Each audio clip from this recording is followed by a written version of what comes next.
Together, we will make America strong again. We will make America proud again. We will make America safe again. And yes, together, we will make America great again. Fogo e Fúria. Ver o mundo a partir da América. E assim chegamos ao dia das eleições norte-americanas. Finalmente, hoje é 5 de novembro e os norte-americanos escolhem muitas coisas, mas essencialmente escolhem também o seu presidente. Depois há uma série de eleições paralelas para escolherem representantes ao Senado, à Câmara dos Representantes. Portanto, são muitas as eleições que decorrem nesta terça-feira, dia em que os americanos escolhem também, e aqui sim o nosso foco da conversa de hoje, o presidente ou a presidente dos Estados Unidos da América. Hoje comigo, Alexandre Martins, viva! Viva, Ruben Martins! E viva David Fontes, bem-vindo. Viva, bom dia. Hoje estamos a olhar para este final de campanha e para as apostas sobre o que se vai passar a partir desta quarta-feira. Começo por ti, Alexandre. Fim desta campanha, é claro, um vencedor ou nem por isso? Olha, a única ferramenta que nós temos para avaliar ou para tentar antecipar qualquer resultado são as sondagens. As sondagens, por pouco fiáveis que sejam, sempre são melhores do que a nossa sensação ou o nosso desejo ou as conversas com os nossos amigos. E o que as sondagens nos têm dito, como nós já temos escrito e dito à exaustão, é que é impossível antecipar um vencedor. As coisas estão mesmo muito renhidas. Ao mesmo tempo, e depois podemos falar mais um pouco sobre isso, também pode-se dar o caso de um dos candidatos vencer de uma forma confortável, o que depois vai criar aqui uma nova discussão. Vamos escrever e falar sobre isso durante várias semanas, sobre o que correu mal com as sondagens outra vez. David Pontes, pergunto-te a ti se já é claro na tua visão o nome do novo presidente dos Estados Unidos da América. Não sendo eu o Capitão América nem o super-homem com capacidades sobre-humanas, não. Claramente estamos todos confusos em relação a ter um cenário definido e acabamos por fazer aquilo que me parece também natural. É, como dizia Alexandre, às vezes nas conversas com os nossos amigos ou mentalmente nós a conversarmos connosco, agarramos-nos àquilo que são as hipóteses do nosso favorito ter alguma viabilidade. A última notícia nesse aspecto é uma sondagem surpreendente no Iowa, que dá mais do que propriamente o resultado naquilo que não é considerado de maneira nenhuma um estado pêndulo, não é normalmente republicano, e aquilo que se percebe no Iowa é que de forma consistente a diferença entre o candidato democrata e republicano se foi estreitando ao ponto de haver uma sondagem feita por uma casa muito respeitável e bem indicada como referência neste tipo de estudos, que dá uma possibilidade de uma vitória de Harris. Ora, acontece mais do que se calhar propriamente os números dessa sondagem ou a importância disso, é aquilo que revela uma tendência que me parece a mim interessante, mas tal como dizia eu no princípio disto, nós agarramos-nos àquilo que nos dá alguma esperança, é de que as mulheres possam ter um voto decisivo, e nós sabemos desde o princípio que essa era uma aposta dos democratas por causa da reversão do Roe versus Wade, ou seja, dos direitos reprodutivos das mulheres. E eu julgo que é isso, essa ideia de que mesmo num Estado republicano pode haver um voto de feminino, muitas vezes não declarado ou envergonhado até. Há sobre isso, por exemplo, um excelente, foram feitos dois anúncios, um deles muito bom, com a voz de Julia Roberts, em que aparece aquilo que é fácil de identificar como um casal republicano, e ela vota às escondidas dele, pisca o olho para uma amiga que também vota às escondidas dele, e votam ambas em Harris, dizendo aos maridos, aos respectivos maridos, que sim senhor, votamos pelo futuro do país. E eu pronto, vou-me agarrando um bocadinho nessa esperança, sem ter essa certeza. Há alguns sinais nestes últimos dias de campanha que permitem, de alguma forma, manterem aberto as possibilidades, sem ser claro qual dos dois será o vencedor, e acho que só mesmo, provavelmente nem logo à noite, mas pronto, provavelmente ao longo dos próximos dias é que poderemos saber com toda a certeza. Sim, isso que falaste nessa sondagem no Iowa é importante, porque nós podemos, a questão que é um pouco ingrata aqui é que nós podemos encontrar argumentos para a vitória de um e de outro, porque as coisas estão tão próximas, mas para além da opinião, podemos fazer uma análise com factos e nós temos acesso a alguns factos. Não quer dizer que, por serem incompletos, não quer dizer que depois tenham o resultado que nós podemos antecipar. Mas, por exemplo, como já sabemos, já votaram mais de cerca de 78 milhões de pessoas, portanto, sensivelmente metade daquelas que vão votar no total até ao fim desta noite, e os análises preliminares indicam que a Kamala Harris tem vantagem em muitos desses votos, porque é feita uma amostra, principalmente nos estados mais decisivos. Ora, por outro lado, há também uma subida do número de eleitores republicanos a votar antecipadamente e por correspondência, o que também não quer dizer necessariamente que o Trump tenha mais força, porque lembramos que em 2020 o Donald Trump, com aquela história da fraude, durante meses desincentivou os seus eleitores republicanos a votarem antecipadamente, portanto é natural que eles tenham votado mais agora, porque não há pandemia e porque, apesar das queixas de fraude, o Trump também deu sinais de que eles já podiam votar agora antecipadamente e por correspondência, já não havia problema, portanto isso também não significa que ele... E por outro lado, também há menos democratas a votar antecipadamente, o que também não quer dizer necessariamente nada de especial, porque eles votaram em números recorde há 4 anos, porque, como nos lembramos, havia quase aquela questão cultural de divisão. Os republicanos eram contra o uso de máscaras e os confinamentos, e os democratas tinham mais receio disso, e portanto houve essa clivagem. Mas o facto de a Kamala Harris levar alguma vantagem nisso, e o que nós podemos dizer é, nós já sabíamos em 2020 que o Joe Biden ia ter vantagem nos votos por correspondência e antecipados por causa dessa questão da pandemia. Agora, como há menos democratas a votar antecipadamente, o facto da Kamala Harris ainda assim levar uma ligeira vantagem quer dizer que também pode contar com muitos votos esta noite, o que não acontecia com o Joe Biden, que já sabíamos que os votos presenciais iam beneficiar mais o Trump. Agora, mais uma vez, isto como não é, como as sondagens, segundo as sondagens, as coisas estão tão renhidas, claro que 1000 votos aqui, 500 votos ali, neste distrito total do Estado decisivo, pode mudar completamente as coisas. Mas este é um argumento a favor de uma possível vitória da Kamala Harris, mas também há a favor da vitória do Trump, portanto nenhum dos campos se pode desanimar, embora, só para terminar esta intervenção, um jornalista muito conhecido nos Estados Unidos, que acompanha estas coisas há muito tempo, o Tim Alberta, do The Atlantic, tenha tweetado hoje ou ontem à noite a dizer que sentia um grande desânimo na comitiva do Donald Trump e que estavam todos muito cabisbaixos e chateados com o comportamento do Trump, inclusivamente. E a verdade é que as campanhas, poderosíssimas como são, com muitos recursos, já têm várias sondagens internas e já têm eu queria só contar aqui uma coisa. Em 2016, quando eu estive nas eleições nos Estados Unidos, e no dia da eleição a Hillary Clinton tinha uma festa programada para essa noite, até tinha um teto de vidro para simbolizar a vitória da primeira mulher, e aquilo foi cancelado a meio da tarde. Portanto, havia umas questões de segurança, ninguém sabia bem o que é que estava a acontecer, mas também já era um indicador de que as sondagens internas do Partido Democrata apontavam para uma derrota. Agora, a esta hora, se calhar já há uma sensação forte em cada um dos partidos sobre qual é que é o resultado, mas temos de esperar. Vamos lá ver se depois os partidos estão dispostos ou não a aceitar esse resultado. Já lá vamos.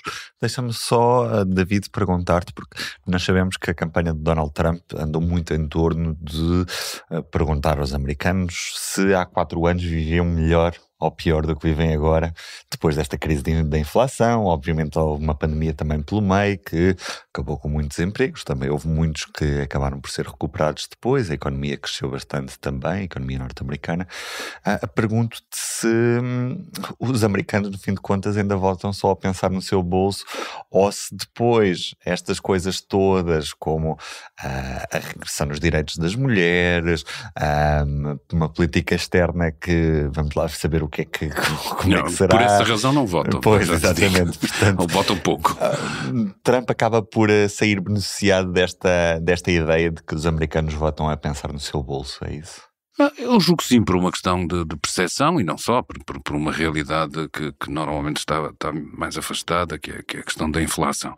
Independentemente de uma análise fria ou de dar para perceber que os resultados de Joe Biden não são maus, atendendo ao contexto em que sai, há junto dos eleitores norte-americanos muito essa sensação de que, apesar de tudo, vivíamos um bocadinho melhor antes da pandemia. Acho que todos nós pensamos um bocadinho isso nas nossas vidas em relação à interação que temos com o local de trabalho e mesmo à possibilidade que muitos, com a inflação que sucedeu depois, muitos terem visto as suas vidas um bocadinho mais constrangidas. Mas também prometer acabar com a inflação de um momento para o outro não parece muito realista, como... Sim, Trump as duas promete. campanhas, no caso de Trump, eu acho que há outras coisas que foram acontecendo na campanha, principalmente estes dias finais, aquilo que o Alexandre dizia, ou que tu dizias que havia algum...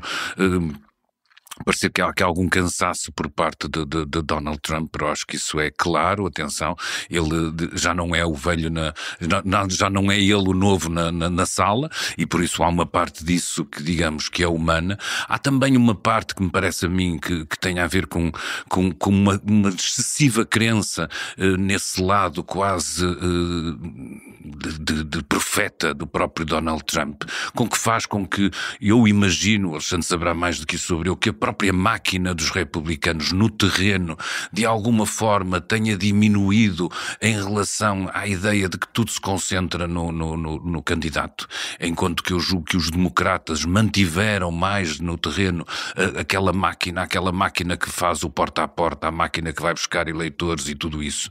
E isso pode parecer que não dá tantas notícias e não dá tantas manchetes, mas é extremamente importante. Nós sabemos que esse tipo de atitude eleitoral de conquista do voto porta a porta dá mais resultados às vezes do que os grandes discursos, e depois nesta ponta final eu acho que as coisas correram de maneira adversa a Trump. Acho que o congresso de Madison Square, mais do que só a ilha de lixo, é um bocadinho a ideia de que há coisas que Trump diz que passam bem, ou que pelo menos são aceitos como parte do espetáculo e constituintes da sua própria personalidade, e que os eleitores têm uma elasticidade surpreendente para de alguma forma encaixar.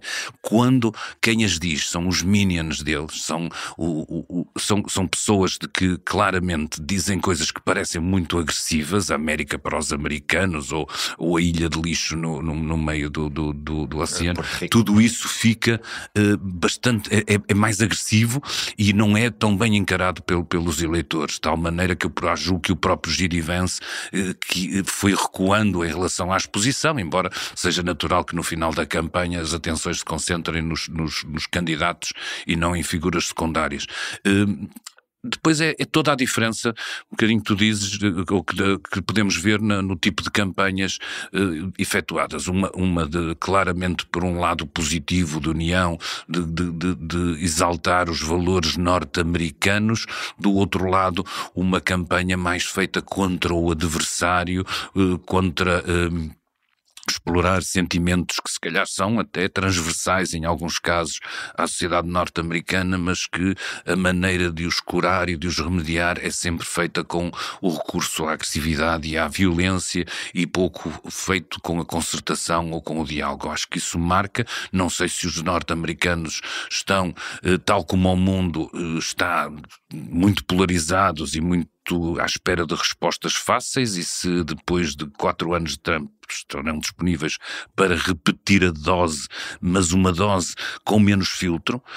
Eu acho que vale sempre a pena sublinhar que no primeiro mandato Trump teve sempre ao seu lado uma série de republicanos, que muitos deles foram depois desistindo. É sempre surpreendente ver a enorme lista de gente que trabalhou com ele e que o critica, mas que lhe serviram de alguma forma de filtro e de tampão para todos os seus instintos que são muito parecidos ou equivalentes àquilo que os autocratas fazem, de pegar no aparelho do Estado, de comandar a justiça para os seus interesses próprios, uma série de coisas que ele não foi capaz de fazer também porque a sua entourage serviu de resistência a isso, e que isso claramente neste caso já poderá não se passar. Não sei se ao mesmo tempo é suficiente a ideia ter passada por Kamala de que é a democracia que está em perigo. Eu julgo que para a maior parte dos que dizem nas sondagens é que não será esse o motivo, e por isso, voltando ao princípio, a economia é importante para os norte-americanos. Os últimos números de inflação não são até razoavelmente otimistas. Não sei se isso chega para inverter essa má sensação que muitos norte-americanos tinham em relação àquilo que é o seu passado recente em termos económicos. Sim, acho que há aqui uma questão humana que nos escapa muitas vezes quando tentamos analisar estas questões e projetamos sempre no outro, tentamos, os americanos. Isso nunca foi assim e agora por maioria de razão não é.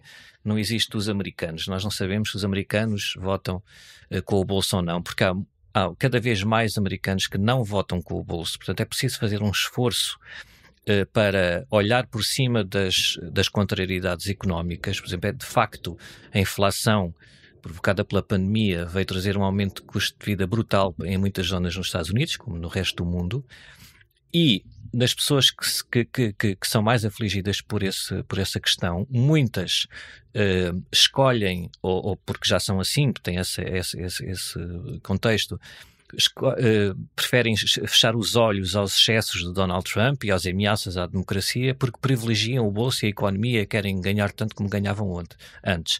Mas depois também há milhões de pessoas que fazem o contrário, que sendo também elas prejudicadas pela inflação, conseguem fazer um pensamento diferente e dizer, sim, eu estou a ser prejudicado, mas as coisas vão melhorar e eu não quero ter uma pessoa que acha que é um autoritário, etc. Portanto, há muitos eleitorados distintos nos Estados Unidos e o que eu acho é que na questão da economia, dizem-nos as sondagens e nós escrevemos isso hoje no nosso texto no jornal, há de facto um segmento da população que não se identifica necessariamente com o Donald Trump, mas que quando olha para as coisas, quando pensa instintivamente nas coisas, a conclusão a que chega é: antes da pandemia eu estava bem e o Trump era o presidente. Depois da pandemia eu estou mal e o Biden é o presidente, estendendo essa questão à Kamala Harris. E nós não podemos estar aqui sempre a demonizar e achar que estas pessoas são uns fascistas e não sei o quê, porque nós próprios também, muitas vezes, quando vamos votar, no nosso país, que tem um sistema diferente e é muito mais ou menos complicado que o americano e com menos turbulência ainda do que o norte-americano, muitas vezes também escolhemos fechar os olhos a tudo, a qualquer coisa que o nosso candidato ou que o nosso partido preferido faz e achamos que é sempre bom e os outros é que estão mal. Isto é uma coisa que é humana em muitas pessoas. Nos Estados Unidos, por causa do sistema eleitoral, que é tão dependente de um punhado de votos aqui e um punhado de votos ali, é mais provável que uma eleição caia para um lado ou para o outro sem necessariamente haver uma explicação de eles elegeram o Trump porque são todos fascistas ou eles elegeram a Kamala Harris porque estão a denunciar o fascismo e não querem a democracia. É uma mistura muito difícil de esmiuçar. O que nós podemos ver factualmente é que o Partido Republicano, como o David estava aí a dizer, não é uma questão de estarem cansados. O aparelho do Partido Republicano nunca quis o Donald Trump. Nós estamos recordados desde 2016, tentaram inclusivamente durante a convenção fazer ali uma golpada e tirar a nomeação a Donald Trump. Depois houve poucos políticos que se opuseram e que bateram o pé ao Trump durante os últimos 10 anos, mas isso é como acontece nos regimes autoritários. As coisas começam muito devagarinho e depois subitamente, não é? Como se costuma dizer. O partido ficou completamente dominado pelo Donald Trump e isso viu-se até agora nesta campanha, que o Partido Democrata não teve qualquer problema em trocar um candidato, ainda por cima aquele candidato, com aquela história e com aquele peso, por outra candidata, independentemente de estarmos a fazer juízes de valor sobre o Joe Biden ou a Kamala Harris, mas isso indica que o Partido Democrata está muito menos dependente de uma pessoa, de uma personalidade, do que o Partido Republicano. E nesse sentido, qualquer que seja o resultado desta noite, não vai alterar essa dinâmica, porque uma grande parte do eleitorado, que nós não podemos dizer republicano, porque quando dizemos o eleitorado republicano estamos quase a falar do Mitt Romney, do Dick Cheney e tal, eles não têm nada a ver com essas pessoas. Muitas dessas pessoas eram abstencionistas, eram pessoas anti-governo, que não saíam lá que não queriam pagar impostos, aquelas coisas todas, e que agora viram no Donald Trump e nesta nova dinâmica extremista um porto de abrigo. Nesse sentido, não há nenhum republicano do género do Dick Cheney ou do Mitt Romney ou da Liz Cheney que vá resgatar o Partido Republicano nos próximos anos, porque eles vão sempre precisar de personalidades carismáticas, porque o Donald Trump também tem um prazo de validade devido à sua idade, e nesse sentido temos o J.D. Vance e outras pessoas a apresentarem-se. Portanto, não é por isso que o trumpismo ou este impulso autoritário vai desaparecer se o Donald Trump perder. Aliás, David, até que ponto é que podemos acordar nesta quarta-feira de manhã com nenhum dos candidatos a aceitar, aliás, com um dos candidatos a não aceitar a sua derrota? Ou seja, se tivermos uma vitória de Kamala Harris, podemos acordar com Trump a rejeitar ter perdido esta eleição? O mesmo do lado democrata. Pode acontecer Kamala não felicitar Trump pela sua eleição? Isso pode mesmo acontecer nesta quarta-feira? Já pode acontecer uma coisa que provavelmente certamente o Alexandre explicará muito melhor do que eu, que é ainda não termos resultados definitivos por causa de uma série de medidas que tenham sido tomadas em alguns estados, nomeadamente pelos republicanos, e que cinicamente nós temos que olhar como preparativos para perturbar a votação e o sistema. Depois, tentando responder à tua pergunta, eu acho que é daqueles critérios que define a democracia e define um democrata. É escolher, obviamente, quem está disponível para respeitar os resultados daquilo que é o momento fulcral de uma democracia, que é a eleição. E, obviamente, aí o pêndulo pende negativamente para o lado de Donald Trump. Ele, desde o primeiro momento, como nós vimos em 2020, com aquele pico em 6 de janeiro de 2021, ele está disponível sempre esteve disponível para contestar e para de alguma forma não aceitar qualquer outro resultado que não seja a sua própria vitória. Eu julgo que isso pode voltar a acontecer. Claramente os republicanos,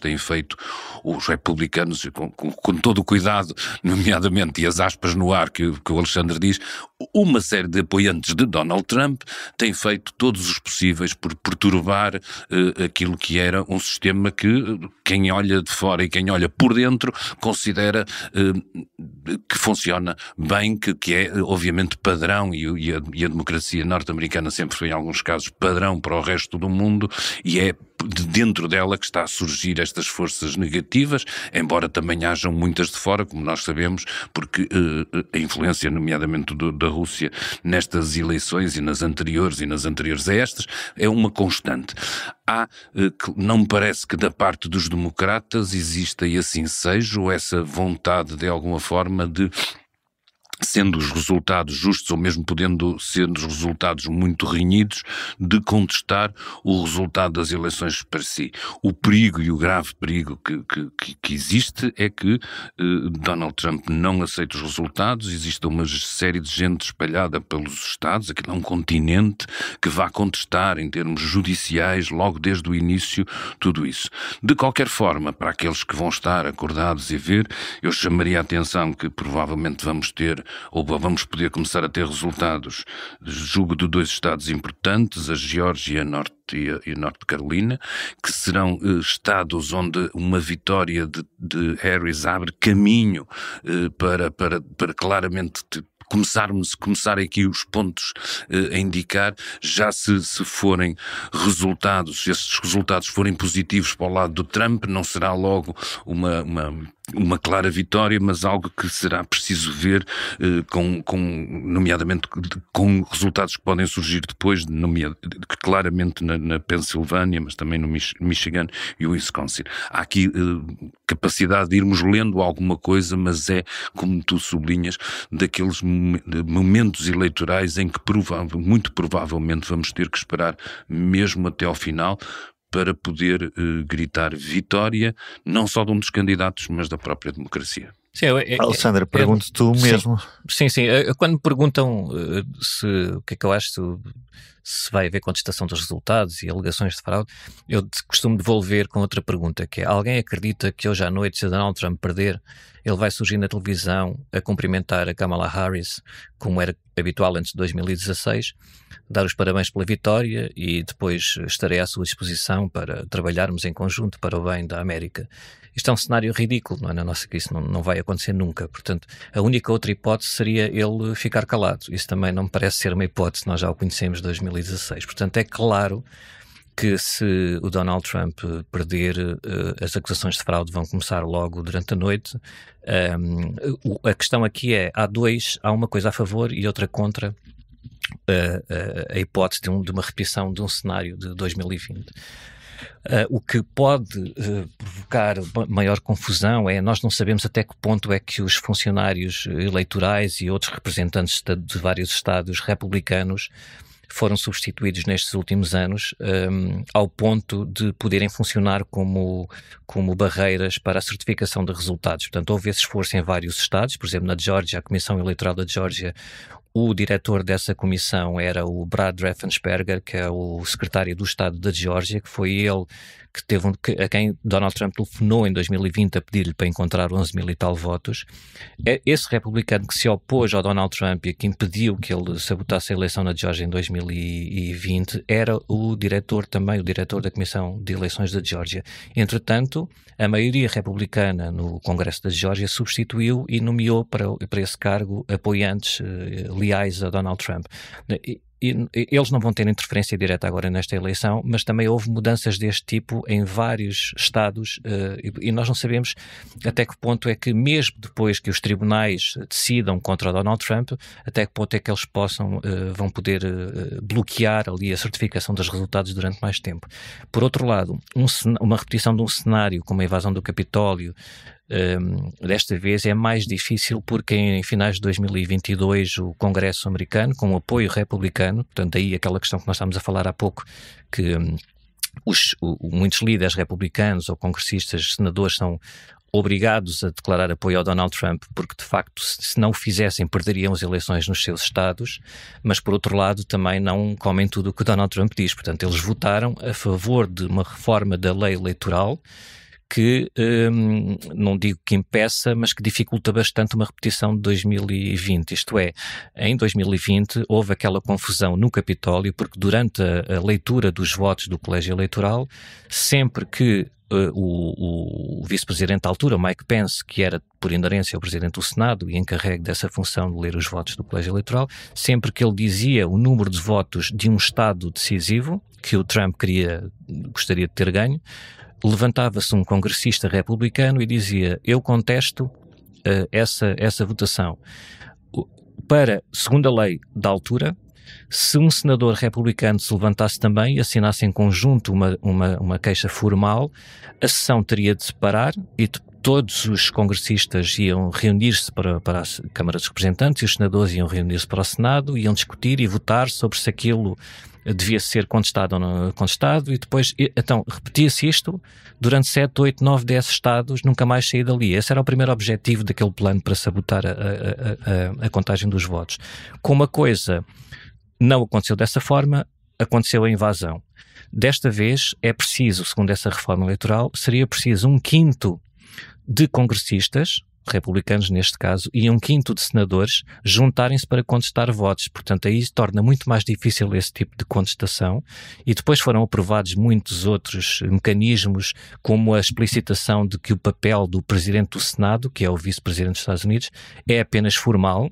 Isso estava na Constituição, está na Constituição e ou melhor, na lei eleitoral do século XIX, mas as palavras usadas deram aso a que um advogado próximo de Trump pudesse apresentar ali uma teoria muito que ninguém acreditava, mas pronto, foi isso que eles se agarraram para tentar dizer que havia ali uma hipótese de tirar a eleição de Joe Biden. Agora está lá explícito que o presidente presidente do Senado não pode aceitar não pode fazer nada. O papel dele é chegar, abrir os votos e dizer Arizona, não sei quantos votos para Donald Trump, e acabou, não pode fazer mais nada. Portanto, e por outro lado há também um reforço imenso da segurança para tentar impedir a aproximação de multidões junto ao Capitólio. Portanto, tudo isso é muito mais difícil, mas isso não impede que, a partir de hoje à noite, haja imensa confusão na certificação de resultados. É muito provável que, como o David estava a dizer, imaginemos um cenário que não é esse que as sondagens apontam, mas pode acontecer, claramente, que chegamos à Carolina do Norte e à Geórgia e a Kamala Harris ganha por uma vantagem confortável. Isso indica-nos que há uma onda a favor da Kamala Harris e que ela vai dominar quase todos os estados decisivos. Pode não acontecer, mas é mais provável que aconteça. Agora, nós temos de lembrar de uma coisa, com o passado de fraude ou de alegações de fraude de Donald Trump, se ele perder por muito, vai dizer que há fraude porque as sondagens davam empates técnicos. Como é que é possível? Se davam empate e nós perdemos por muito. Se perder por pouco, há fraude por perder por pouco. Sempre foi assim. Em 2016 é uma coisa que isto, lá está, é um facto, não é uma questão.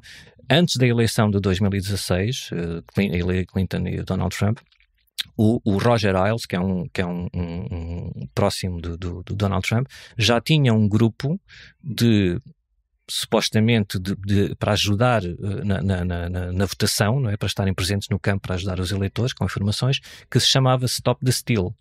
Portanto, em 2016, 4 anos antes de o Stop the Steal e o Stop the Count terem sido usados como o slogan do Trump e dos apoiantes do Trump para denunciarem fraude.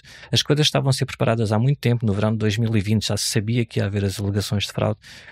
Desta vez não há nada que nos indique que o Trump vai agir de forma diferente se perder e que vai dar os parabéns ao adversário. Portanto, temos de nos preparar para isso, o que mais uma vez é diferente de ele conseguir de facto fazer isso, porque entretanto também foram condenadas pessoas que participaram naquele plano, tanto os responsáveis eleitorais como pessoas próximas dele, e isso pode ter servido também para desincentivar a participação de pessoas que há 4 anos julgavam que estavam a agir bem ou que havia alguns argumentos a favor disso e que agora já sabem que podem mesmo muito bem ser punidas. Portanto, é o cenário que temos. A noite eleitoral do Público é para acompanhar em público.pt. A partir das 7h30 da manhã desta quarta-feira estamos também em direto, vídeo e áudio, a partir do YouTube e também no homepage do Público. A partir, sim, do ISCSP, do Instituto Superior de Ciências Sociais e Políticas, é lá o nosso pequeno almoço eleitoral onde vamos fazer tudo o rescaldo do day after destas eleições norte-americanas. Alexandre Martins, David Pontes, eu sou o Ruben Martins e este foi mais um Fogo e Fúria. Amanhã estarei de volta com o Alexandre Martins para o day after destas eleições. Até amanhã. Até amanhã. O Público fica no ouvido.